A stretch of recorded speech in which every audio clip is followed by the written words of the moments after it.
والسلام على سيد الانبياء والمرسلين وعلى اله واصحابه اجمعين.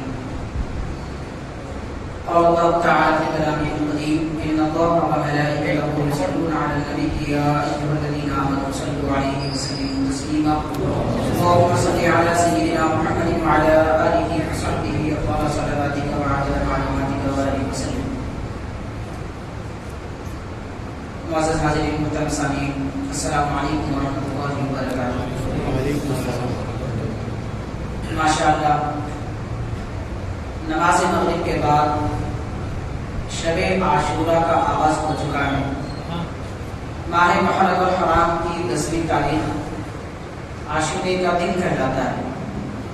حضور نبی کریم صلی اللہ علیہ وسلم نے اس دن کی بہت ساری فضیلتیں بیان فرمائی اور حضرت آدم علیہ السلام سے لے کر کل انبیاء کرام کی عاشورے کے دن سے بڑی نسبتیں متعلق ہیں، اور اللہ تعالیٰ نے اپنے پیغمبروں کو اس دن میں خاص خاص نعمتیں عطا فرمائی ہیں. اور اس امت میں پیارے آقا رحمۃ للعالمین صلی اللہ علیہ وسلم کے محبوب اور مقدس نواسے حضرت سیدنا امام علی مقام امام حسین رضی اللہ تعالی عنہ کو شہادت اللہ تبارک و تعالی نے مقدر فرمائی، فیصلہ فرمایا اللہ تعالی نے اپنی شہادت کا. تو اس کے لیے بھی جس دن کا انتخاب ہوا وہ عاشورے کا دن.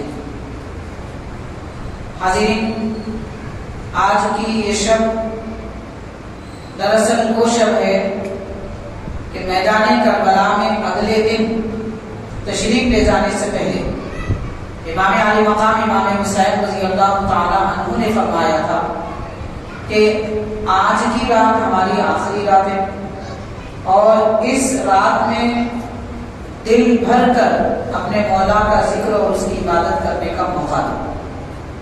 دشمنوں سے، یزیدیوں سے فرمایا تھا کہ تم رات میں جنگ کی بات نہ کرو، رات میں ہمارے خیموں کے قریب نہ آؤ، اور رات میں ہم تم سے لڑنا نہیں چاہتے.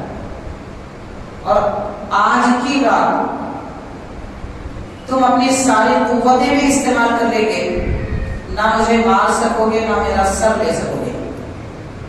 میں جانتا ہوں کہ شہادت کا دن کل کا دن ہے، تو آج کی رات میں لڑائی جھگڑے کر کے وقت بیکار نہ کرو. غور کیجیے کتنی پیاری بات آپ ارشاد فرما رہے ہیں. آپ کو اس بات کا یقین ہے کہ شہادت ہونے والی ہے، اس بات کا یقین ہے کہ کل آپ دنیا سے جانے والے ہیں، مگر دنیا سے جانے کا کوئی غم نہیں ہے، یا پھر دشمنوں کا کوئی خوف نہیں ہے، بلکہ آخری لمحات کو اللہ تعالیٰ کی عبادت میں صرف کرنے کا پختہ ارادہ رکھ رہے ہیں.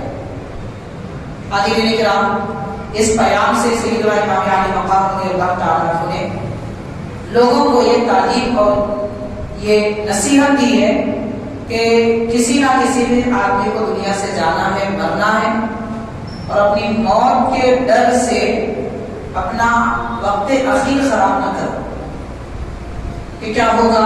اس ڈر میں دنیا سے جا رہے، مرنا ہی ہے تو اللہ کے ذکر میں رہو، رب کی عبادت میں رہو، اور اس کے دربار میں توبہ استغفار کرتے رہو.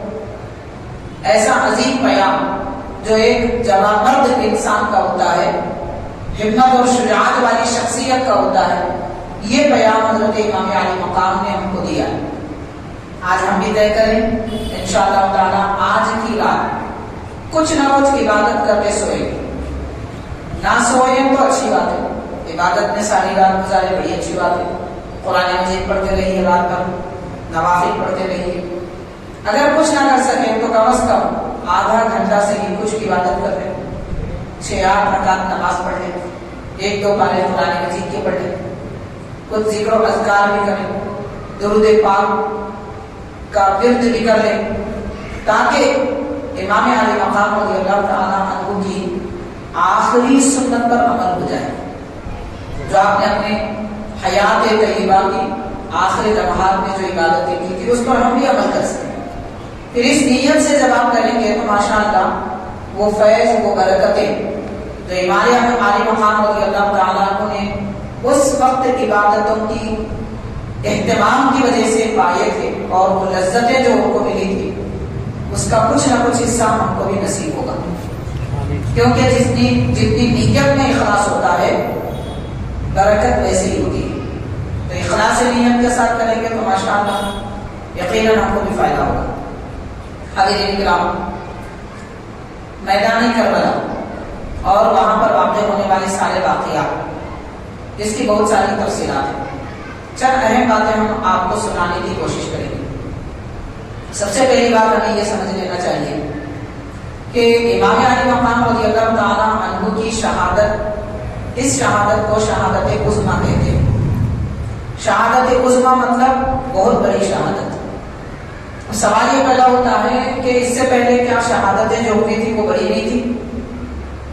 جیسے حضرت فاروق اعظم رضی اللہ عنہ کی شہادت ہے، حضرت عثمان غنی رضی اللہ عنہ کی شہادت ہے، حضرت مولا علی رضی اللہ عنہ کی شہادت ہے، حضرت امام حسن رضی اللہ عنہ کی شہادت ہے، سیدنا امیر حمزہ رضی اللہ عنہ کی شہادت ہے. غزوہ بدر میں کئی ایک صحابہ کرام بھوکے پیاسے رہ کر اپنا گلا کٹوائے تھے. احد میں کئی صحابہ کرام نے شہادت پائی تھی. حنین میں صحابہ کرام نے شہادت پائی. خندق میں صحابہ کرام کو شہادت ملی. تو کیا وہ شہادتیں نہیں تھی جو امام حسین کی شہادت کو عظمیٰ کہا جا رہا ہے؟ تو حاضرین کرام، اس کو سمجھنے کے لیے میں 2-3 اہم باتیں آپ کے گوشے گزار کروں گا. اور یہ جو بات میں عرض کر رہا ہوں ہم آسان اور بغیر الجھے ہوئے انداز میں بیان کر رہے ہیں، ورنہ یہ جو پہلو ہے، یہ جو اینگل ہے میں جس پہ گفتگو کر رہا ہوں، اس کو لے کر کئی لوگوں کو گمراہ کر دیا. اور وہ گمراہی میں 2 قسم کی. بعض لوگ ایسے آئے کہ امام حسین کی شہادت عظمیٰ کیسے ہو سکتی ہے، یہ جھوٹ ہے، یہ غلط ہے کہہ کر انہوں نے اہل بیت اور امام حسین کی شہادت کا انکار کیا یا ان کی فضیلتوں کا انکار کیا. اور کچھ ایسے لوگ آئے کہ یہی شہادت کو سب کچھ کہہ کر ان سے پہلے والی ساری شہادتوں کو فراموش کر دیا. نہ ہم وہ جماعت سے ہیں، نہ ہم یہ جماعت سے ہیں، اور نہ ہی ویسا ناقص خیال رکھتے ہیں، نہ ہی ایسا ناقص خیال رکھتے ہیں، بلکہ درمیان کا پختہ عقیدہ رکھتے ہیں. یہ کوئی خیال نہیں ہے، یہ پختہ عقیدہ ہے. امام علی مقام رضی اللہ تعالیٰ عنہ کی جو شہادت ہے وہ شہادت عظمیٰ ہے. اس کو بیان کرنے کے لیے بہت سارے لوگ غلط ٹریک پہ چلے جاتے ہیں. اس لیے حاضرین اکثر ایک بات میں عرض کرتا ہوں کہ کس کی بھی آپ فضیلت بیان کریں، اپنے خیال سے بیان مت کیجیے. آپ کا خیال ناقص ہے، ادھورا ہے، آپ ادھورے ہیں، آپ کا علم ادھورا ہے، آپ کی فکر ادھوری ہے، تو یہاں کوئی چیز کمال کی نہیں ہے. کسی کی تعریف کرنا ہے، جن کی تعریف قرآن نے کی ہے، جن کی تعریف حدیثوں میں آئی ہے، ایسی شخصیتیں جن کا تعلق اسلام سے اور مسلمانوں سے، ہم ان کی تعریف کی بات کر رہے ہیں. انبیاء کرام ہیں، سرور عالم صلی اللہ علیہ وسلم ہیں، اہل بیت کرام ہیں، صحابہ کرام ہیں، تابعین ہیں، اولیاء اللہ. یہ اسلام کی شخصیتیں، کسی کے گھر کی شخصیتیں نہیں ہیں، کسی کے خاندان کی شخصیتیں نہیں ہیں، یہ سارے مسلمانوں کے سردار ہیں. تو ان کی تعریف کرنا ہے تو ویسی کرنا ہے جیسا نبی پاک صلی اللہ علیہ وسلم نے کی. تعریف ویسی کرنا ہے جیسا قرآن میں آیا ہے، تعریف ویسی کرنا ہے جیسے بزرگوں نے بیان کیا. کیونکہ ہمارے آقا صلی اللہ علیہ وسلم ہر ایک کا مقام اور مرتبہ دیکھتے بھی ہیں، جانتے بھی ہیں، اور حضور اپنی شان علمی کے مطابق ان کی تعریف کرتے ہیں. ہمارا کام بس اتنا کرنا ہے، نقل کر دینا ہے. سرکار نے یہ فرما دیا، بات نقل کر دی. قرآن میں یہ آیا، نقل کر دیے. اپنے سے کوئی چیز بنانے کی ضرورت نہیں ہے. اگر ہم بنانے میں جائیں گے، میں انوکھی نئی تعریف کروں گا، بہک جائیں گے. تو یہ جتنے بھی گمراہ فرقے بنے ہیں، بڑوں کی تعریف کرنے میں قرآن و حدیث کو چھوڑ دینے کی وجہ سے وہ گمراہ ہوئے. کچھ تعریف کر کے گمراہ ہوئے اور کچھ برائی کر کے گمراہ ہوئے. تو نہ برائی سے ہدایت ملتی ہے، نہ اس تعریف سے بڑھ کر تعریف کرنے سے ہدایت ملتی ہے جو سرکار نے کی. اس کو مد نظر رکھیے. باقی بزرگان دین وغیرہ ان سب کے احوال بھی ہمارے سامنے ہیں. تو بہرحال اصل میں بات عرض کرنا چاہتا ہوں، شہادت عظمیٰ حضرت امام علی مقام رضی اللہ عنہ کی بہت بڑی شہادت ہے. اس کو کیوں بہت بڑی شہادت کہتے ہیں؟ اس کو پہلے ایک پہلو سے ہم سمجھیں گے حضرت سیدنا فاروق اعظم سے لے کر حضرت امام حسن رضی اللہ تعالیٰ عنہ تک، یہ جتنے خلفاء ہیں خلفاء راشدین سوائے حضرت صدیق اکبر رضی اللہ تعالیٰ عنہ کے، باقی پورے خلفاء راشدین شہادت پائے، صبر دین اسلام کی ترقی کے لیے اپنی جان قربان کی۔ ان کی شہادت بھی بڑی شہادت ہے، لیکن یہ ساری بڑی شہادتوں کا اختتام حضرت امام حسین رضی اللہ عنہ پہ ہوتا ہے، اسی لیے اس کو شہادت عظمیٰ کہتے ہیں، بڑی شہادت اس لیے کہتے ہیں۔ ایسے ہی جیسے کہ خلافت راشدہ، خلفائے راشدین، نبی پاک صلی اللہ علیہ وسلم نے جن کو خلافہ بنایا، حق پرست خلفاء، اور ساری کائنات کو جن کی خلافت سے فائدہ پہنچا، وہ خلفائے راشدین کی خلافت امام حسن پہ ختم ہوتی، پھر ایک زمانے کے بعد ہوگی، بعد میں جو ہوگی وہ بھی یہ خلافت راشدہ کے ہم پلہ نہیں ہوگی۔ ایسے ہی شہادت بھی امام حسین پہ ختم ہوتی ہے، یعنی نبی پاک صلی اللہ علیہ وسلم نے اپنے دو نواسوں کو دو بڑی نعمتیں عطا فرمائی، ایک خلافت راشدہ کا اختتام امام حسن پہ ہوا، اور شہادت عظمیٰ کا اختتام امام حسین پہ ہوا۔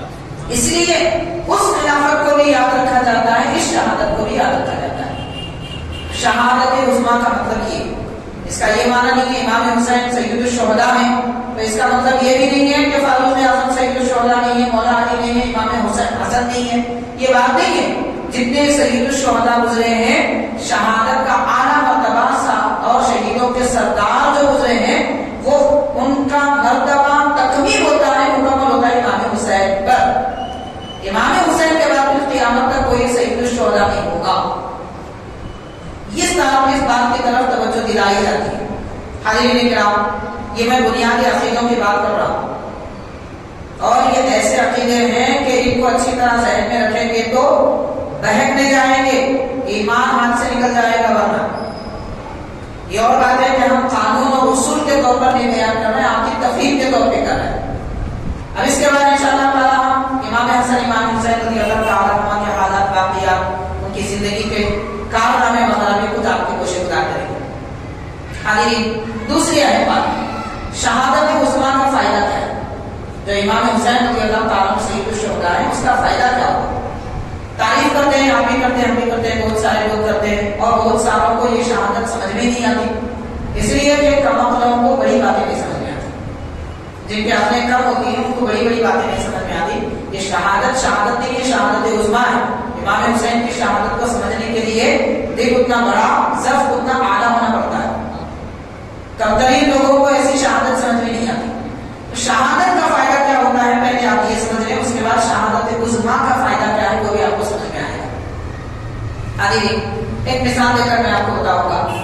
ہمارے حیدرآباد سے تقریباً 150 کلومیٹر پر ایک شہر ہے ورنگل ضلع، قدیم شہر ہے۔ وہاں جو سلطنت تھی وہ تقریباً 1200 یا 1400 سال پرانی سلطنت ہے۔ ہم جانتے ہیں وہ سلطنت جب مکمل ہوئی، مطلب خاتمہ اس کا ہوا، تو خاتمہ کیسے ہوا اس سلطنت کا؟ دہلی سے اسلامی بادشاہ غالباً سلطان محمد تغلق، یہ ورنگل کی طرف رخ کی اپنی فوج لے کر، اور کئی دنوں تک قلعہ ورنگل کے اطراف و اکناف میں رہ کر لڑتے رہے، فوج سے جنگ ہوتی رہی، لیکن کوئی فائدہ نہیں ہوا۔ ان کو بڑی پریشانی ہوئی کہ میں نے 15 دن مہینے کے اندر بڑے بڑے قلعے فتح کیے، اور یہ قلعہ کیوں فتح نہیں ہوا ہے؟ اس فکر میں تھے، کئی مہینے گزر گئے، فوج آہستہ آہستہ ان کا غزہ بھی ختم ہو جا رہا تھا، اب ان کو سامان لپیٹ کر پھر دوبارہ دلی کی طرف واپس جانے کا موقع تھا۔ اتنے میں آپ کے سپاہیوں میں، جنگجو لوگوں میں بڑے اللہ والے تھے، عالم دین تھے، ان کا نام ہے حضرت ضیاء الدین سنائی رحمۃ اللہ علیہ، اور محبوب الہی رحمۃ اللہ علیہ اپنی کتابوں میں جن کے اشعار بیان کرتے ہیں، حضرت ضیاء الدین سنائی رحمۃ اللہ علیہ کے وہ جد امجد تھے، حضرت حافظ سنائی رحمۃ اللہ علیہ، ایسے قدیم بزرگ تھے۔ بتایا جاتا ہے کہ جب ان کے سامنے بات آئی، بادشاہ کہہ رہے ہیں کہ اب جنگ برخاست کریں گے اور دلی واپس لوٹ جائیں گے، تو آپ نے فرمایا نہیں، بادشاہ سے کہو کہ ایک دن اور رک جائے، آج میں نے میرے رب کے دربار میں دعا کی ہے کہ مولا میری شہادت قبول کر لے اور قلعے کو فتح دے، مسلمانوں کو کامیابی عطا فرما، قلعہ اہل اسلام کے زیر تحت آ جائے، اور پھر فرماتے ہیں کہ میری دعا انشاءاللہ قبول بھی ہوگی۔ کل کم از کم جنگ کو باقی رکھا جائے۔ اگلے دن ابتدائی وقت میں حضرت ضیاءالدین صنعانی رحمۃ اللہ علیہ میدان جنگ میں گئے اور دشمنوں سے مقابلہ کرتے ہوئے شہادت پائی۔ ادھر آپ کی شہادت ہوئی، ادھر خلافت آپ۔ تو اس سال سے یعنی تقریباً 600 سال سے زیادہ عرصہ گزر چکا ہے۔ اس وقت سے لے کر آج تک ورنگل اور اس کے اطراف و اطراف میں اسلام کی شمع روشن ہے، اذانیں دی جا رہی ہے، نمازیں پڑھی جا رہی ہے، مسلمانوں کی آبادی کی طرف سے ہو رہی ہے، ظلم و ستم مٹایا گیا ہے۔ بادشاہ اسلام کے جو بادشاہ آتے تھے وہ ظلم و ستم مٹانے کے لیے آتے تھے، اپنی سلطنت جمانے کے لیے نہیں آتے تھے۔ یہاں ہندوستان میں بھی جو مسلمان بادشاہ آئے ہیں، کیوں آئے؟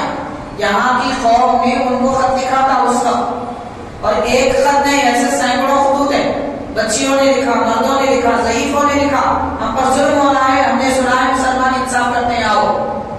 یہاں کی رعایا نے طلب کیا تھا، اس لیے آئے تھے، حکومت چھیننے کے لیے نہیں آئے تھے کسی۔ تو محمد تغلق بھی اسی غرض سے آئے تھے یہاں پر، ظلم و ستم مٹا دیا گیا۔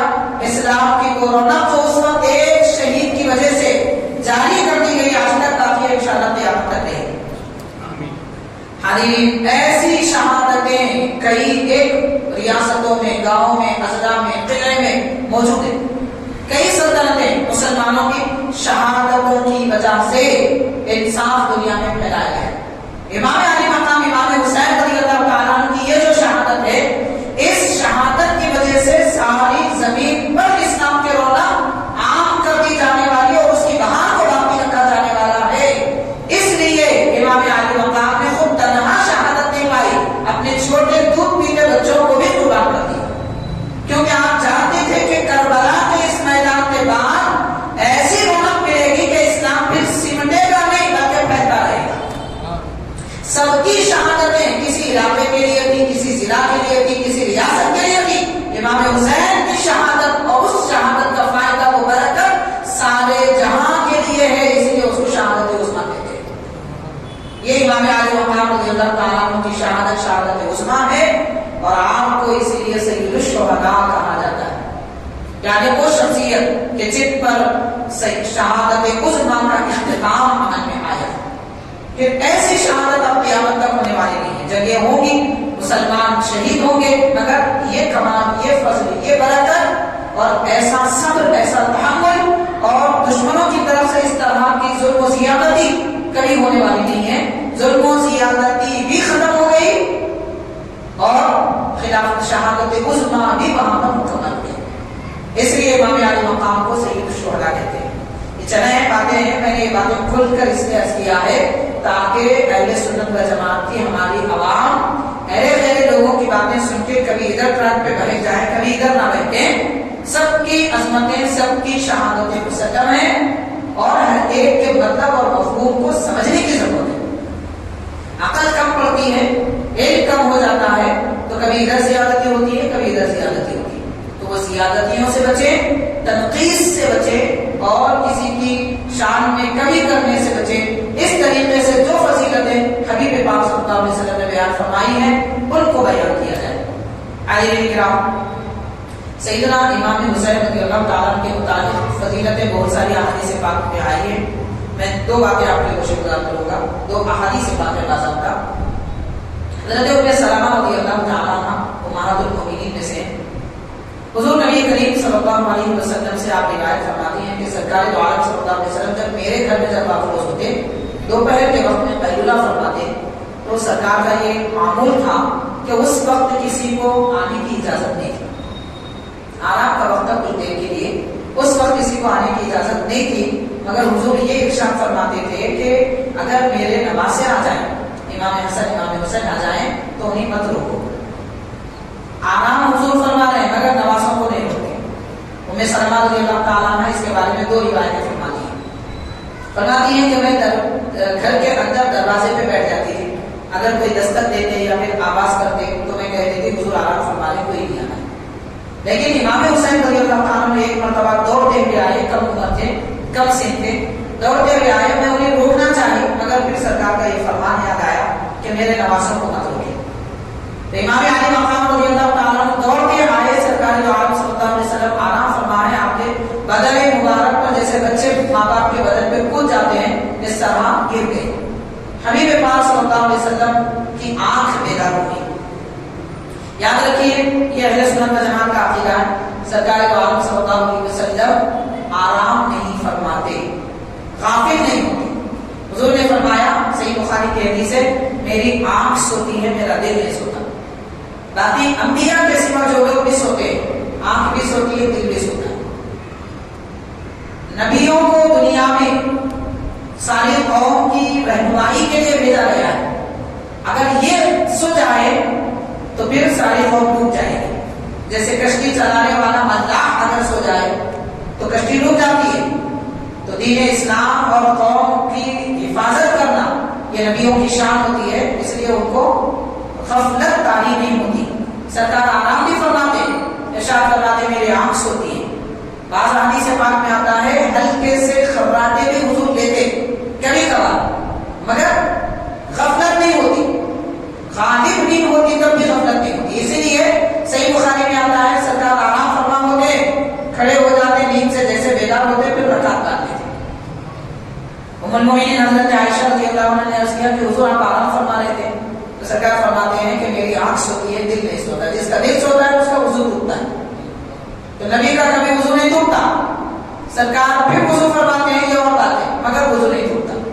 بہرحال حاضرین کرام, امام علی مقام امام حسین رضی اللہ تعالیٰ عنہ جیسے آپ کے بدن مبارک پر گر جاتے ہیں, حبیب پاک صلی اللہ علیہ وسلم کی آنکھ کھلتی ہے اور آپ کے آنکھوں سے آنسو جاری رہتے ہیں. ام سلمہ رضی اللہ تعالیٰ نے عرض کیا کہ حضور آپ جب آرام فرما رہے تھے تب تو مسرور تھے, اب کیوں مخموم ہیں, کیوں آپ رو رہے. سرکار نے ارشاد فرمایا کہ میرے پاس جبریل آئے تھے اور انہوں نے کہا تھا کہ آپ کے نماز امام حسین کو میدان کربلا میں شہید کر دیا جائے گا, وہ کا پیاسا رکھا جائے گا. وہ واقعہ, وہ حال جو جبریل نے بیان کیا تھا, امام حسین جب میرے پاس آئے تو مجھے وہ واقعہ یاد آیا, اس لیے میں رو رہا ہوں. حاضرین, یہاں پر حضرت صدر الشیوخ علامہ سید شاہ طاہر رضوی رحمۃ اللہ علیہ ماشاءاللہ جو ایک زمانہ پہلے اس مسجد میں بھی تشریف لاتے تھے, حضرت کے خطابات بھی ہوتے تھے. آپ یہ فرماتے ہیں کہ امام علی مقام کی شہادت کو یاد کر کے آپ کے غم میں آنسو بہانا, رونا بھی حبیب پاک صلی اللہ علیہ وسلم کی سنت ہے. جیسے مسکرانا سرکار کی سنت ہے, امام حسین کے غم میں رونا بھی ایک سنت ہے. تو آج لوگوں کو ہنسنے کی سنتیں تو یاد ہے, مگر امام علی مقام کے غم میں رونے کی سنت بات اس کی جاتی ہے تو لوگ کہتے ہیں کہ یہ بدعت ہے, یہ ناجائز ہے, یہ کچھ اور ہے. اب کچھ ایسے حد پار کر جاتے ہیں کہ وہ روتے نہیں ہیں بلکہ سینہ پیٹتے, ماتم کرتے ہیں. یہ بھی اسلام میں منع ہے, کسی صورت میں جائز نہیں. سرکار نے ارشاد فرمایا کسی کے غم میں اگر کوئی اپنا دامن چاک کرے, سینہ پیٹے اور اپنے آپ کو زخمی کر لے, اس پر تو اللہ کی لعنت ہے. یہ بڑا گناہ ہے, اس سے بچنا بھی ضروری ہے. دین اسلام متوسط طریقہ دیتا ہے, معتدل راہ بتاتا ہے. امام علی مقام کی شہادت اور آپ کے غم میں رونا سنت ہے, اگر سینہ پیٹنا گناہ ہے. اور نعوذ باللہ خوشی کے کام کرنا, خوشی منانا, خوشی کے کام کرنا اور بات ہے, اور غم پر خوشی منانا اور بات ہے, دونوں میں فرق ہے. اس فرق کو یاد رکھیے. تو بہرحال غم پر نعوذ باللہ کوئی خوشی مناتا ہے تو معاذ اللہ اس کے تو کفر کا اندیشہ ہے, اس لیے کہ وہ امام علی مقام کی شہادت پر نعوذ باللہ خوشی منا رہا ہے. یہ کام تو یزیدی کرتے آ رہے. حاضرین کرام, حضرت امام حسین رضی اللہ تعالیٰ عنہ کے اس حال اور واقعے کو ام سلمہ رضی اللہ تعالیٰ نے ایک اور واقعے کو اسی انداز میں بیان فرمایا. آپ فرماتے ہیں سرکار آرام فرما رہے تھے, امام علی مقام رضی اللہ تعالیٰ نے دوڑ کے آئے, سرکار کے قدموں پر گر گئے. حضور پاک صلی اللہ علیہ وسلم کی آنکھ بیدار ہوئی اور پیارے آقا نے امام حسین کو اپنے قدموں پر لٹایا اور سرکار نے اپنے قدم مبارک اٹھائی. قدم مبارک اٹھا کر امام حسین کو اپنے قریب کر لیا. حضور آرام فرما ہے زمین پر لیٹے ہوئے اور امام حسین کو قدموں پہ اٹھا کر قریب کر لیتے ہیں. جب آپ کا چہرہ سینے کے قریب آتا ہے تو سرکار اپنی زبان مبارک ان کے منہ میں دیتے ہیں, اپنی زبان مبارک ان کو چساتے ہیں. یہ بچپن کے حالات امام علی مقام رضی اللہ تعالیٰ عنہ کی تربیت اور آپ کے ساتھ محبت کی حبیب پاک صلی اللہ علیہ وسلم کی کیسی ہے, یہ اس انداز سے بیان کیا جا رہا ہے. تو غور کیجیے, سرکار دو عالم صلی اللہ علیہ وسلم نے امام علی مقام کے زبان آپ کے منہ میں اپنی زبان جو عطا فرمائی ہے چوسنے کے لیے, یہ ایک بار کا واقعہ نہیں ہے, ایسا کئی مرتبہ پیش آیا ہے.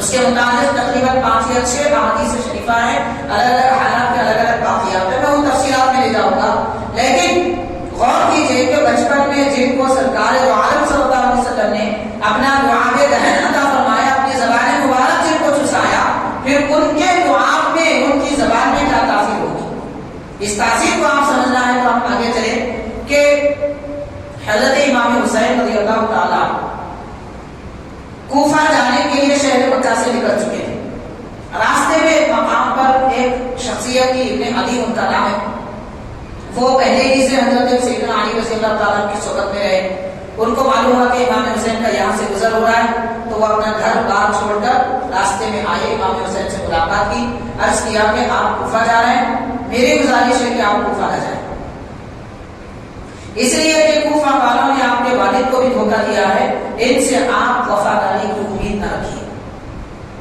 حاضرین کرام، امام علی مقام رضی اللہ تعالیٰ عنہ کو کوفہ بلا کر جن لوگوں نے دھوکہ دیا، یہ وہی لوگ ہیں جو آپ کے غم کا ایک ماحول بنا کر اپنے آپ کو اہل بیت کے طرفداروں میں شامل کرتے ہیں، لیکن افسوس کی بات ہے کہ آج بھی ایسے لوگ موجود ہیں جو محبت کا رنگ بھرتے ہیں مگر دشمنی انہوں نے اسی وقت کی تھی۔ تو بہرحال ابن علی رحمۃ اللہ علیہ نے کہا، سیدنا امام علی مقام رضی اللہ تعالیٰ عنہ نے آپ کو ہی نہیں اور کئی صحابہ اکرام نے یہ مشورہ دیا تھا، سب کو ایک جواب دیا، جواب یہ دیا، دراصل میں کوفہ اس لیے جا رہا ہوں کہ میرے نانا نے مجھ سے ایک وعدہ کیا ہے اور میں اس وعدے کو پورا کرنے کے لیے جا رہا ہوں، وعدہ وفائی کرنے کے لیے میں جا رہا ہوں۔ کیا وعدہ تھا وہ آپ نے نہیں بتایا، یہ بھی ارشاد فرمایا امام حسین رضی اللہ تعالیٰ عنہ نے کہ دراصل میرے اور حبیب پاک صلی اللہ علیہ وسلم کے درمیان ایک راز ہے اور وہ راز کربلا میں پورا ہونے والا ہے، تو اس راز کی تکمیل کے لیے میں وہاں جا رہا ہوں، یہ میں کسی کو بتا نہیں سکتا۔ حاضرین غور کریں، امام علی مقام رضی اللہ تعالیٰ عنہ کو یہ پتا ہے کہ ہم جب میدان کربلا میں جائیں گے، اس وقت جب جا رہے تھے تب تو وہاں ماحول سازگار تھا، حضرت مسلم بن عقیل رضی اللہ تعالیٰ عنہ پہلے جا چکے تھے، جو آپ کے چچے روایت ہیں، پہلے جا چکے تھے، 22,000 یا ایک قول کے مطابق 10,000 لوگ حضرت مسلم بن عقیل رضی اللہ تعالیٰ عنہ کے ساتھ ہو چکے تھے، اس وجہ سے انہوں نے خط لکھا کہ آپ تشریف لائے، یہاں ماحول سازگار ہے، لیکن آپ ابھی راستے میں تھے، امام حسین رضی اللہ تعالیٰ عنہ کے وہاں کا ماحول بدل گیا، ابن زیاد بدبخت آیا اور بڑے بڑے سرداروں کو قتل کر دیا، جس کی وجہ سے ساری عوام حضرت مسلم بن عقیل کا ساتھ چھوڑ دی۔ دھوکہ دینا ان لوگوں کی فطرت تھی، اور یہ وہی دھوکے باز ہیں جو آج بھی اہل بیت کرام کی دشمنی اپنے دل میں رکھتے ہیں، نعوذ باللہ۔ حاضرین کرام، امام حسین رضی اللہ عنہ نے یہ آپ نے یہ جانا تھا کہ وہاں کیا ہونے والا ہے، سرکار نے ان کو پہلے بتا دیا تھا، مگر ماحول کے حساب سے، ظاہر کے اعتبار سے حکم چونکہ ظاہر پہ رکھتا ہے، اس لیے آپ رخت سفر باقی رکھا اور کربلا تک پہنچ گئے۔ بعد میں وہ حالات پیش آنے والے تھے، اس وقت نہیں تھے، اس لیے جو حال ہوتا ہے اس کے مطابق فیصلہ لیا جاتا ہے، اس لیے آپ نے جانے کا ارادہ کیا اور سرکار سے جو وعدہ کیا تھا وہ وعدہ وہاں آپ نے پورا کیا۔ ابن علی رحمۃ اللہ علیہ نے دیکھا کہ امام حسین رضی اللہ تعالیٰ عنہ یہ حالات بدلنے والے نہیں ہیں، اس لیے عرض کیا کہ آپ تشریف لے جا رہے ہیں، میری گزارش یہ ہے کہ میری کھیتی ہے اور اس کا ایک کنواں ہے، وہ کنواں سوکھ چکا ہے، تھوڑا سا پانی اس میں موجود ہے، آپ اگر دعا فرمائیں تو اس میں چشمے ابل پڑیں گے، پھر میری کھیتی ہوگی اور میری روزگاری کا ذریعہ ہو جائے گا۔ تو امام علی مقام رضی اللہ تعالیٰ عنہ نے فرمایا، علامہ ابن کثیر نے یہ واقعہ لکھا ہے اپنی کتاب البدایہ و نہایہ میں، تاریخ ابن عثیر میں بھی ہے، ارشاد فرمایا کہ کنویں میں تھوڑا سا بھی پانی ہو تو لاؤ، تو ایک برتن میں تھوڑا سا پانی کنویں کا لایا گیا، سیدنا امام حسین رضی اللہ تعالیٰ عنہ نے اس میں اپنا لعاب دہن ڈالا، کلی فرمائی اور اس کے بعد فرمایا یہ پانی دوبارہ کنویں میں ڈال دو۔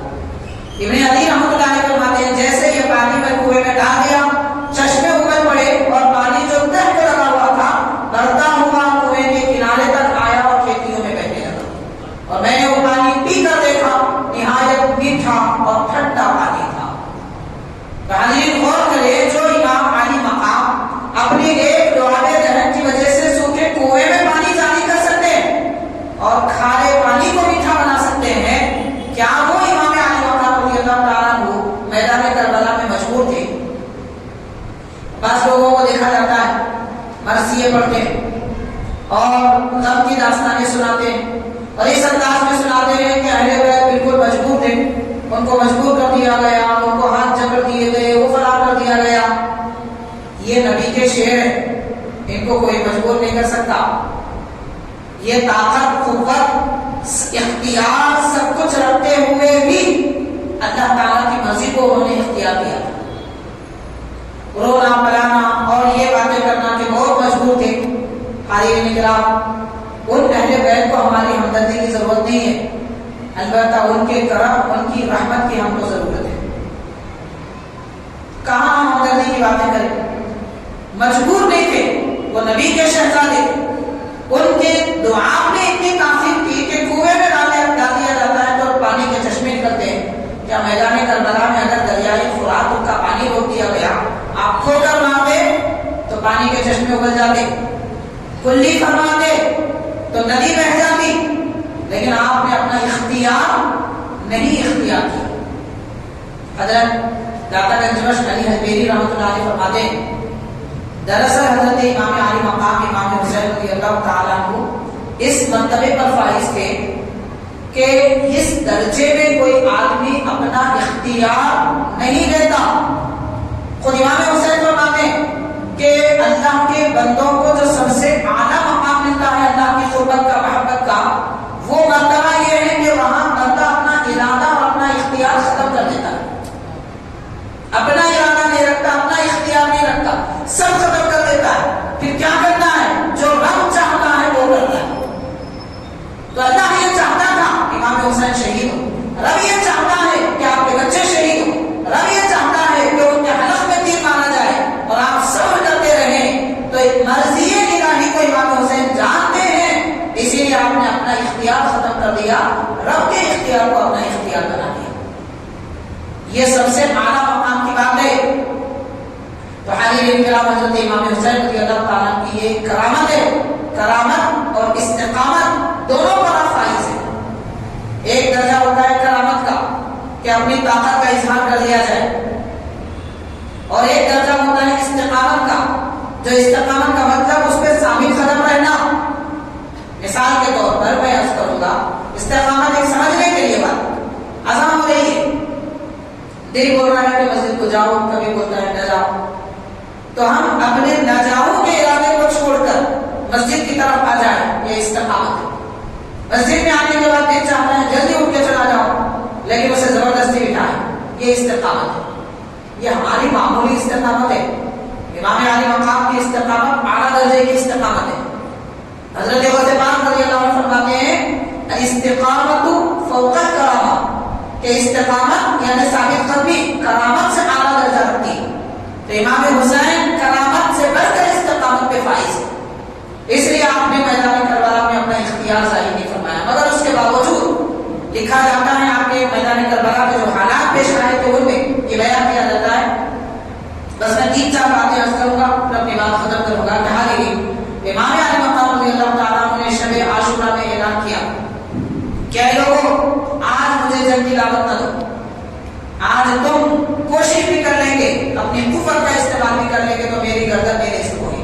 وہ کل کا دن ہے، میں جانتا ہوں میرے لالا نے مجھ سے فرمایا کہ کل کے دن تم میری گردن کاٹو گے، آج نہیں ہونے والا ہے. اس لیے تم اپنا کام کرو، مجھے عبادت کرنے دو. پھر اس کے بعد احتیاطی طور پر حضرت امام علی مقام نے اپنے اہل بیت کے خیموں کے اطراف میں جو ڈیرے تھے وہ ڈیروں کے اطراف میں آگ جلائی تاکہ دشمن اس طرف نہ آئے. حفاظت کے لیے آپ نے ایسا کیا تھا. لیکن ایک بدبخت قریب آیا، آ کر کہنے لگا نعوذ باللہ کہ امام حسین، نعوذ باللہ معاذ اللہ، کیسے بدبخت لوگ تھے. دیکھیے، کہنے لگا کہ آپ کیا دنیا میں آگ جلا رہے ہیں؟ نعوذ باللہ، آپ کو اس کے بعد تو دوزخ میں جلنا ہے، دنیا میں کیوں آگ جلا رہے ہیں؟ وہ ذات پاک جن کے بارے میں سرکار نے فرمایا نوجوانان اہل جنت کے سردار ہیں، ان کے بارے میں یہ بدبخت اس قسم کی باتیں کرتے ہیں. حاضرین کرام، کتنا صبر کیا ہوگا امام حسین، لیکن اب صبر کا پیمانہ لبریز ہو چکا تھا، مگر وہ صبر کے قطرے ابھی چھلکے نہیں تھے. اگر وہ چھلک جاتے تو پھر میدان کربلا کی بات ہی الٹ جاتی. ایسا نہیں تھا، لیکن آپ نے بس 2 جملے عرض کی، پروردگار اے اللہ دیکھ لے یہ کیا کہہ رہا ہے، بس اتنا فرماتے. اللہم انظر الیہ، اے اللہ دیکھ لے یہ کیا کہتا ہے، بس اتنی بات کر. کہا جاتا ہے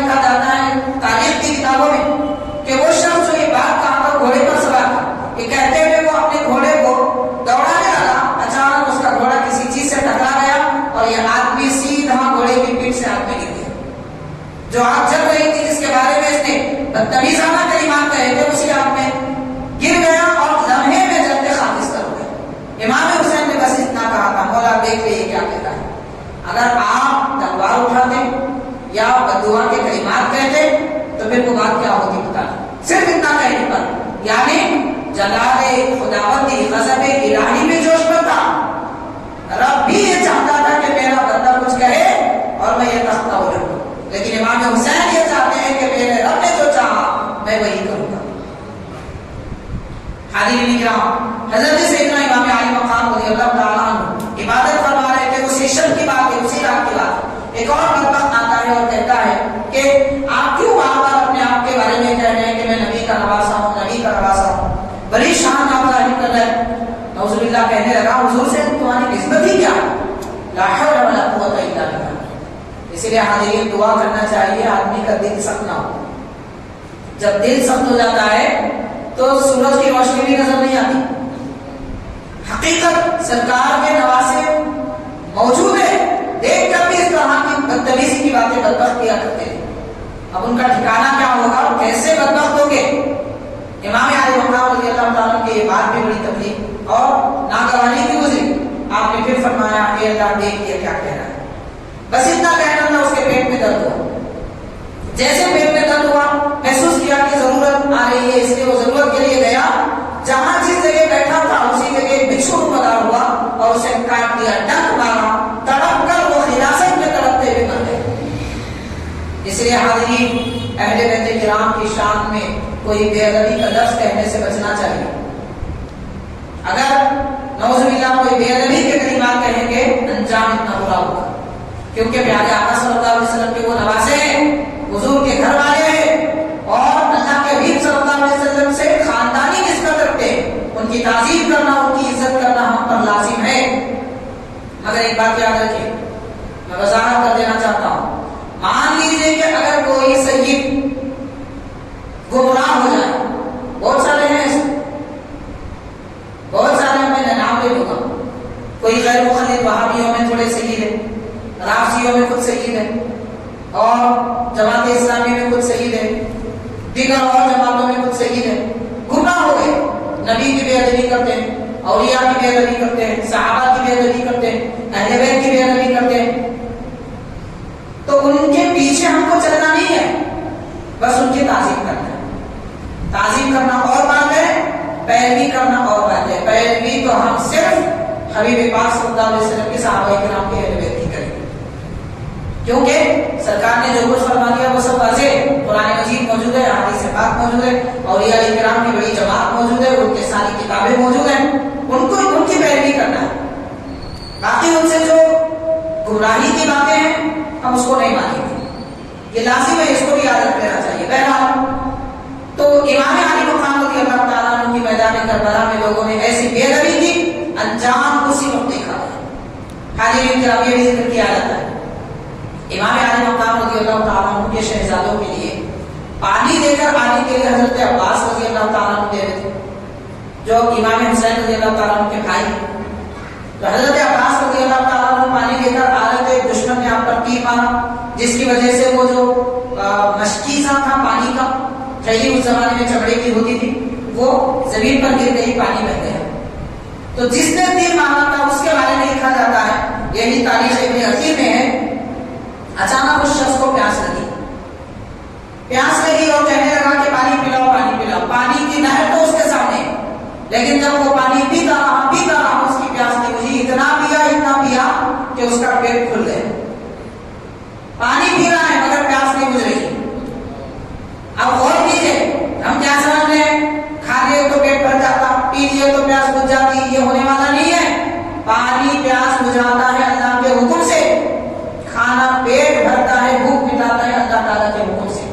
رب نہ چاہے تو کچھ ہونے والا نہیں۔ آگ جلاتی ہے اللہ کے حکم سے، رب نہ چاہے تو نہیں جلاتی، قدرت پروردگار کی۔ لیکن وہ شخص پانی پیتا رہا، اتنا پیا کہ آخر کار وہ پیٹ پھل جانے کی وجہ سے ایک بیماری میں مبتلا ہو گیا کہ نہ اس کی پیاس بجھ رہی تھی اور نہ ہی اس کا پیٹ بھر پا رہا تھا، تنگ ہو چکا تھا۔ اس کیفیت میں، درد کے الگ کی کیفیت میں وہ وہی مر گیا۔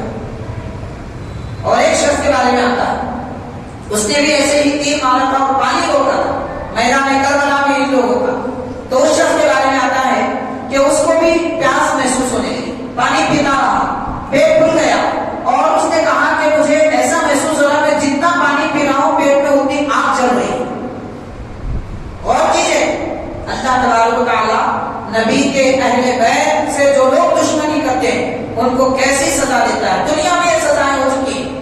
اور یہ کوئی قصہ کوئی کی کہانی کی باتیں نہیں کہہ رہا ہوں میں کہ بھائی 100 سال پہلے کوئی مولانا لکھ دیے تھے. یہ باتیں نہیں ہیں. یہ تو اس زمانے میں میدان کربلا میں جن لوگوں نے یہ حالات دیکھے تھے اس زمانے سے بیان کی ہوئی سندوں کے ساتھ لکھی ہوئی باتیں جو 800-900 سال قدیم کتابوں میں آج تک موجود ہے اور لکھی گئی. تو لوگوں نے دیکھا کہ پانی پی رہا ہے مگر اس کو آگ محسوس ہو رہی ہے, گرمی ہو رہی ہے. لوگ اس کو پانی, اس کا پنکھا دے کر ہوا دے لگے.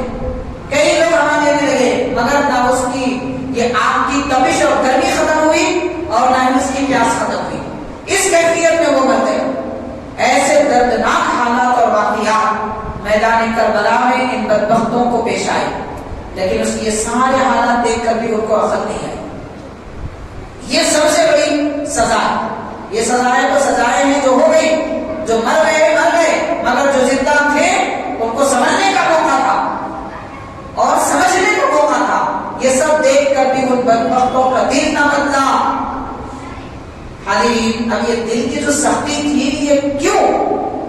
اس کی بنیادی وجہ اگر دیکھی جائے تو ایک اہل بیت کرام کی نفرت جو ان کے دل میں تھی, اہل بیت کرام سے جو ان کو محبت نہ تھی, وہ محبت نہ ہونے کا یہ نتیجہ ہے کہ دل اتنے سخت ہو چکے تھے. دوسری بات, دنیا اور سلطنت کی محبت, پیسے کی محبت, زمین کا لالچ, دنیا کی محبت آدمی کو اتنا گرا دیتی ہے کہ وہ سزائیں دیکھ کر بھی سمجھ نہیں پاتا. اسی لیے اپنے دل میں دنیا کی محبت یا اس کا حرص اور لالچ جمع نہیں کرنا چاہیے. اب ہمارے پاس دولت ہے, سب کچھ ہے, ہم کو لالچ نہیں ہے, کیسے پتا چلے گا؟ خرچ کریں گے تو پتا چلے گا. سب جمع کر کے رکھ رہے ہیں, رشتے دار بھوکے مر رہے ہیں, بیمار ہاسپٹل میں دم توڑ رہے ہیں, اور ہم سب دیکھ رہے ہیں مگر پیسے خرچ نہیں کر رہے ہیں. پھر کہہ رہے ہیں کہ ہم کو دنیا سے کوئی محبت نہیں ہے. اس سے بڑی اور کیا دلیل ہو سکتی ہے کہ آپ اپنا پیسہ اپنے الماری میں, بینک میں, جیب میں رکھتے ہیں مگر کسی پہ خرچ نہیں کرتے. یہی محبت کی دلیل ہے. خرچ کرنا اس سے محبت نہ ہونے کی دلیل ہے. کسی کے کام آنا چاہیے. اللہ تعالیٰ نے طاقت دی ہے, طاقت کسی کے استعمال کیجیے. دولت دی ہے, دولت کسی کے لیے استعمال کیجیے. در حقیقت یہی دنیا سے نفرت کی بات ہے. علیہ کرام, حضرات حسن کریمہ امام حسین رضی اللہ تعالیٰ کے متعلق یہ چند میدان کربلا کی باتیں تھیں. اب آپ غور کیجیے, امام علی مقام امام حسین رضی اللہ تعالیٰ جب میدان کربلا میں تشریف لائے, شب عاشورہ تھی اور آپ رکعت باندھ کر نماز کے لیے کھڑے ہو گئے, تو آپ کے خاندان میں, اہل خانہ میں سے, گھر کی خواتین میں سے ایک خاتون نے خواب دیکھا. غالباً حضرت شہزادہ رضی اللہ تعالیٰ عنہ ہے. انہوں نے خواب دیکھا کہ حضرت سیدہ کائنات فاطمہ رضی اللہ تعالیٰ عنہ میدان کربلا میں تشریف لائی. کل شہادت ہونے والی ہے, آج کی شب میدان کربلا میں تشریف لائی ہیں اور کمر باندھ کر ایک زمین کو جھاڑو دے رہی ہے. وہاں جو پتھر وغیرہ موجود ہے انہیں ہٹا رہی ہے. تو حضرت شہزادہ رضی اللہ تعالیٰ عنہ نے دیکھ کر عرض کیا خواب میں کہ سیدہ آپ یہاں کیوں تشریف لائی اور یہ کیا عمل کر رہی ہے, آپ جھاڑو کیوں دے رہی ہیں؟ تو ارشاد فرماتی ہیں کہ کل میرا بیٹا حسین امام علی مقام کے بارے میں فرماتی ہیں کہ یہاں اس زمین پر اپنی سواری سے نیچے آئے گا اور زمین پر گرے گا. میں جھاڑو اس لیے دے رہی ہوں کہ تاکہ ان کو کوئی تکلیف نہ ہو, ان کے جسم کو کوئی پتھر نہ چھوئے. غور کیجیے, عالم بالا میں روحانیت میں رہ کر بھی حضرت سیدہ کائنات رضی اللہ تعالیٰ عنہ اپنے شہزادے کا اتنا خیال فرماتے ہیں, اتنی محبت فرماتے ہیں. اور یہ کیسے بدبخت تھے, سامنے سب کچھ دیکھ رہے تھے مگر دل اتنے سخت ہو چکے تھے کہ پتھر سے بھی زیادہ سخت تھے. یہ یزیدی, کیا ان لوگوں کی بخشش ہو سکتی ہے؟ کیا ان کو معاف کیا جا سکتا ہے؟ حاضرین کرام, دنیا کی کوئی بھی عدالت ان کو معاف نہیں کر سکتی. اللہ تعالیٰ کی عدالت میں بھی ان کو کوئی سزا, ان کو کوئی معافی ملنے والی نہیں ہوگی. سزائیں برابر ان کے اپنے گناہوں کی اور بے ادبیوں کی دی جائیں گی. معزز حاضرین, ساری باتوں کا خلاصہ یہ, اہل بیت کرام حسنین کریمین رضی اللہ تعالیٰ عنہما سے الفت اور محبت رکھنا یہ ایمان کا حصہ ہے. چند باتیں میں یہ بھی عرض کرنا چاہوں گا کہ امام حسن امام حسین رضی اللہ تعالیٰ عنہ یہ ایسے مقدس شخصیتیں ہیں کہ ان سے جیسی محبت کی گئی دنیا میں کسی اور سے ایسی محبت نہیں کی گئی، اور جن شخصیتوں نے ان سے محبت کیا وہ ایسے مقامات دیں گے، ایسے محبت کرنے والے بھی پھر دنیا میں نہیں آئے۔ آج کل ہم کیا کرتے ہیں، سال میں 1-2 مرتبہ کوئی ذکر کر کے محفل سجا لے کے یہ کہتے ہیں ہم بہت چاہنے والے ہیں کہتے ہیں، لیکن حاضرین کرام جو صحابہ کرام امام حسن امام حسین سے محبت کرتے تھے اس محبت کا ایک قطرہ بھی ہم نہیں لا سکتے، ایک قطرہ بھی نہیں لا سکتے۔ دنیا کی سب سے بہترین شخصیت انبیاء کرام کے بعد صحابہ کرام ہیں، اور صحابہ کرام نے امام حسن امام حسین سے اپنی جان سے بڑھ کر محبت کی، اس کے ایک دو نہیں ہزاروں واقعات ہمیں ملتے ہیں۔ اور اسی طرح کہ دنیا میں سب سے زیادہ جن لوگوں نے ایک زمانے میں جن سے محبت کی وہ امام حسن امام حسین، 1,24,000 صحابہ کرام ایک ہی زمانے میں امام حسن امام حسین سے اتنی محبت کرتے تھے۔ وہ محبت کرنے والوں کی تعداد بھی بڑی اور محبت کرنے والے بھی سب سے بڑے۔ پھر غور کیجئے کہ جن سے سب سے بڑھ کر محبت کرنے والے، سب سے بڑے محبت کرنے والے ہیں، پھر وہ امام حسن کیسے ہوں گے، وہ امام حسین کیسے ہوں گے۔ ان بزرگوں کے بارے میں ایک دو واقعات درج کر کے میں اپنی بات ختم کروں گا کہ ان کے پاس کیسی حکمتیں ہیں، کیا حال ہے، کیا کمال ہے۔ حضرت امام حسین امام حسن رضی اللہ تعالیٰ عنہ سرکار کے بڑے نواسے ہیں۔ آپ کچھ نصیحتیں لوگوں کو فرما لیتے، بہت سارا مجمع تھا، اس مجمع میں ایک شخص کھڑا ہوتا ہے، کھڑا ہو کر آپ کے قریب آ کے چٹھی دیتا ہے۔ امام حسن رضی اللہ تعالیٰ عنہ بات کرتے کرتے چٹھی پڑھ لیتے ہیں اور اپنے خادم کو اشارے سے بلاتے ہیں اور فرماتے ہیں کہ اس سے فرماتے ہیں چٹھی دے کر اس کی جو ضرورت ہے فوراً پوری کر دو۔ اسے کچھ پیسوں کی ضرورت تھی، خادم گئے اور جتنے پیسے اسے چاہیے تھا، دولت تھی، وہ سب دے دی۔ تو لوگوں نے پوچھا کہ حضرت آپ اس کی ضرورت بعد میں بھی پوری کر سکتے تھے، اپنی بات روک کر آپ نے پہلے اس کی طرف توجہ کی، ایسا کیوں کیا؟ فکر دیکھیے کیسی عالی فکر ہوتی ہے، سوچنے کا انداز کیا تصور تھا، ایسے تصورات پر ہمارے عقیدے قربان، یہ ایسے کیا شان ہے سوچنے کی۔ آپ دیکھیے حضرت امام حسن رضی اللہ عنہ فرماتے ہیں کہ ایک بات یہ فرماتے ہیں مجھے یہ پسند نہیں ہے کہ میرے پاس کوئی ضرورت مند آدمی کھڑا ہو اور میں اس کے دینے میں دیر کروں، اس کو دینے میں دیر کروں اور اسے کھڑا رکھوں، یہ بات مجھے پسند نہیں، اس لیے میں نے فوراً دینے کا حکم دیا۔ دوسری بات ارشاد فرماتے ہیں کہ میں نے میرے رب میرے آقا سے پروردگار سے جب بھی مانگا کبھی تاخیر نہیں ہوئی، ادھر بات میری پوری نہیں ہوئی، میں نے جو مانگا رب نے دے دیا۔ تو مجھے یہ کیسے گوارا ہوگا کہ کوئی خدا کا بندہ مجھ سے کچھ مانگے اور میں دینے میں تاخیر کروں؟ میرا رب مجھے دینے میں تاخیر نہیں کرتا ہے تو مجھے شرم آتی ہے کہ میں اللہ نے دینے کی طاقت دی ہے تو میں کیوں تاخیر کروں؟ اس لیے میں نے فوراً اس کی ضرورت پوری کرنے کا حکم دیا۔ کیسی عالی فکر ہے، غور کیجیے حاضرین، ہماری عمریں ختم ہو جائیں گی مگر ایسی فکر کبھی پیدا نہیں ہو سکتی۔ یہ نبی کے نواسے ہیں، پیارے آقا نے ان کی ایسی تربیت کی۔ اور حاضرین کرام، حضرت سیدنا امام حسین رضی اللہ تعالیٰ عنہ کے متعلق بہت ساری سیرت پاک کی کتابوں میں یہ واقعہ آپ کو ملتا ہے۔ داتا گنج بخش علی حجویری رحمۃ اللہ علیہ نے لکھا ہے، اور سیر الاولیاء نامی کتاب ہے جو حضرت محبوب ایرانی نظام الدین اولیاء کے مرید ہیں، آپ کی لکھی ہوئی کتاب ہے، اس میں بھی یہ واقعہ ہے۔ اور بہت ساری کتابوں میں اس میں لکھا جاتا ہے کہ ایک مرتبہ امام حسین رضی اللہ تعالیٰ عنہ کسی محفل میں تھے، ایک شخص ضرورت مند آیا اور کہنے لگا کہ مجھے کچھ پیسوں کی ضرورت ہے۔ امام حسین رضی اللہ عنہ فرماتے ہیں اب میرے پاس کچھ نہیں ہے، اب اس وقت میرے پاس کچھ نہیں ہے، البتہ انتظار کرو، امید ہے اللہ تعالیٰ کچھ پیسے دے دے گا، کوئی چیز آئے گی، امید ہے، انتظار کرو، آنے کے بعد میں دے دوں گا۔ یہ بزرگان نے لکھتے ہیں، حضرت علی حجویری رحمۃ اللہ علیہ، داتا گنج بخش رحمۃ اللہ علیہ کے حضرت امیر معاویہ رضی اللہ تعالیٰ عنہ کی طرف سے امام حسین رضی اللہ تعالیٰ عنہ کے پاس خدمت میں 5 دیناروں کی تھیلیاں تحفے میں آئی۔ دیناروں کی، دینار سونے کے سکے ہوتے ہیں، تو ایسی 5 تھیلیاں آپ کی خدمت میں تحفے میں امیر معاویہ رضی اللہ تعالیٰ عنہ نے بھیجے تھے۔ امام حسین رضی اللہ تعالیٰ عنہ اسے دیکھتے بھی نہیں ہیں کھول کر، جیسے آئے تھے ویسے بازو ہٹا دیتے ہیں اور فرماتے ہیں یہ تیرا حصہ ہے، لے جا۔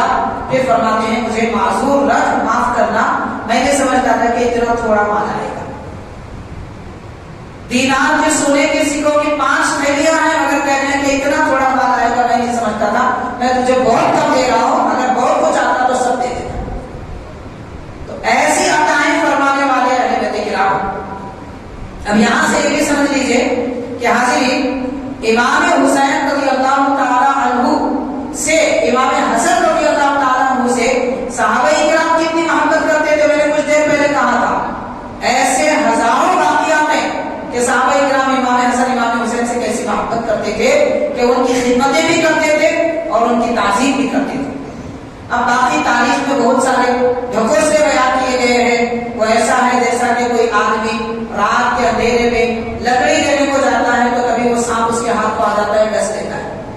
اسی لیے تاریخ کی کتابیں پڑھنے سے ایمان ملنے والا نہیں ہے. ایمان قرآن مجید سے ملتا ہے، ایمان احادیث سے ملتا ہے، ایمان صحابہ کرام کی زندگیوں سے، اہل بیت کی زندگیوں سے ملتا ہے. ان کی زندگیوں کو پڑھیے، احادیث پڑھیے، اس میں سب کچھ ہمیں ملے گا. بہرحال حاضرین کرام، یہ چند باتوں کے ساتھ میں اپنی گفتگو ختم کرتا ہوں. یہ ہمارے لیے وہی سعادت مندی کی بات حسنین کریمین رضی اللہ تعالیٰ عنہ کا آپ نے تذکرہ سنا، اور اس ذکر کی وجہ سے ایمان تازہ ہوتا ہے، دل کو قوت ملتی ہے اور صبر کا جذبہ پیدا ہوتا ہے. زندگی گزارنے کا راستہ ہمارے لیے آسان ہوتا ہے اور تکلیفیں برداشت کرنے کی عادت ہوتی ہے کہ کس طریقے سے نبی کے نوازوں نے یہ تکلیفیں برداشت کی اور ہر کام اللہ کی رضا کے لیے کرنے کا شوق ملتا ہے. یہ اہل بیت کرام اور واقعات کربلا کے حالات اور ان کی روشنی میں ہم کو یہ سب سبق اور درس ملتے ہیں. اللہ تعالیٰ ہم سب کو امام حسن امام حسین رضی اللہ تعالیٰ عنہ، تمام اہل بیت کرام، نبی پاک صلی اللہ علیہ وسلم اور آپ کے کل صحابہ کا فیضان کو برکت عطا فرمائے اور ان کی پاک زندگیوں پر عمل کرنے کی ہمیں توفیق دے. ان کے نقش قدم پر چلنا ہمارے لیے آسان فرمائے. ہماری اس محفل کو اپنے دربار میں قبول فرما دے. صلی اللہ تعالیٰ وسلم علی خیر خلقہ سیدنا محمد وعلی آلہ وصحبہ اجمعین. الحمد للہ رب العالمین.